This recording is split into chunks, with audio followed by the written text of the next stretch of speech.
Aabot ng nasa 18 bilyong pisong halaga ang nakalaan sa pagsasaayos at pagbibigay buhay muli sa Ilog Pasig. Ngayon nga ay pinasinayaan ni Pangulong Ferdinand R. Marcos Jr. ang pagbubukas ng nasabing rehabilitation program ng DHSUD o DSUD. Ating silipin ang mga kaganapan roon sa ulat ni Kenneth Pasyente. Live, Kenneth.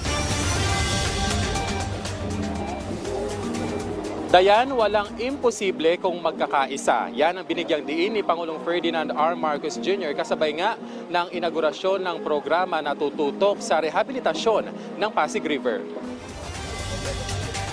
Kaninang hapon, pinangunahan ni Pangulong Ferdinand R. Marcos Jr. at First Lady Liza Marcos ang ceremonial opening ng walkway showcase area ng Pasig River Urban Development Project.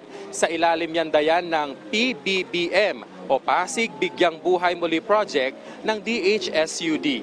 Ito dayan ay isang programa para sa holistic approach ng pamahalaan para sa rehabilitasyon ng Ilog Pasig. Ayon sa Pangulo, walang ibang ilog ang kagaya ng Pasig River lalo't naging saksi ito ng kasaysayan ng bansa. Kaya marapat lamang anya na bigyan ito ng pansin.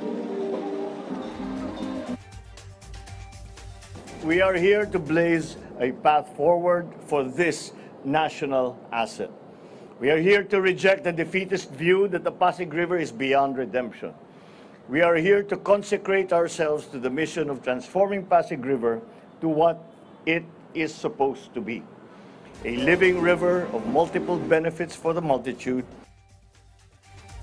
Ipinunto rin ng Pangulo Dayan na hindi lamang ningas kugon ang hakbang na ito ng pamahalaan, sa halip ay seryoso ito sa rehabilitasyon ng Pasig River. May habang 500 meters ang showcase area na nasa likod lamang ng gusali ng Central Post Office. Inisyal na bahagi pa lamang ito ng programa.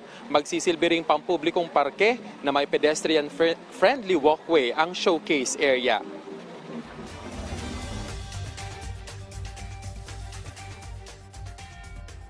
The transformation we would like to see in Pasig River are not cosmetic in nature. We will not paper over the river's fundamental problems, nor whitewash its grime while leaving the old and rotten still there. We do not want a river that is instantly made picturesque by coats of paint. We want a river whose transformation sinks to its very bottom. This begins by cleaning up the river, and some solutions are found upstream because waste disposed far from the Pasig River end up in the Pasig River. Bilang din dayan sa development plan ng programa ay ang pagpapatayo ng recreational at wellness amenities, jogging at bike paths, commercial areas at tourist spots sa 25-kilometer stretch ng Pasig River na magdurugtong sa 11 syudad sa Metro Manila.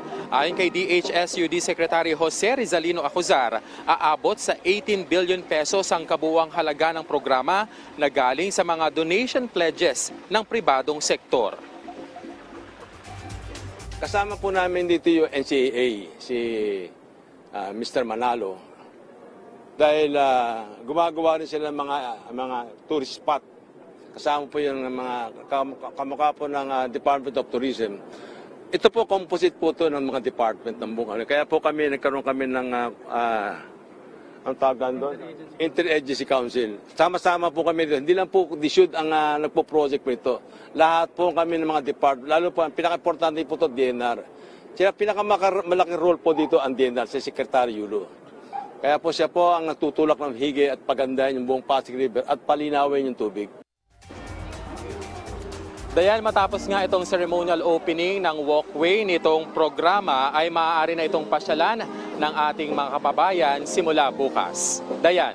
May magandang programa ito, Kenneth, ang pagbibigay buhay muli dyan sa Ilog Pasig. Pero isang katanungan lang, Kenneth, may mga maapektuhan bang mga informal settlers at kung meron, ano ang plano sa kanila? Kenneth.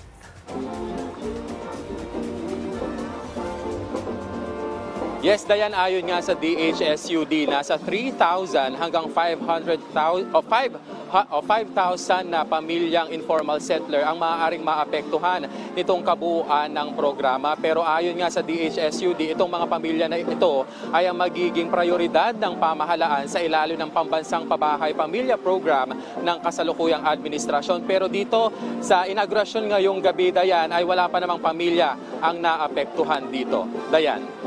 Right, maraming salamat sa update, Kenneth Passion.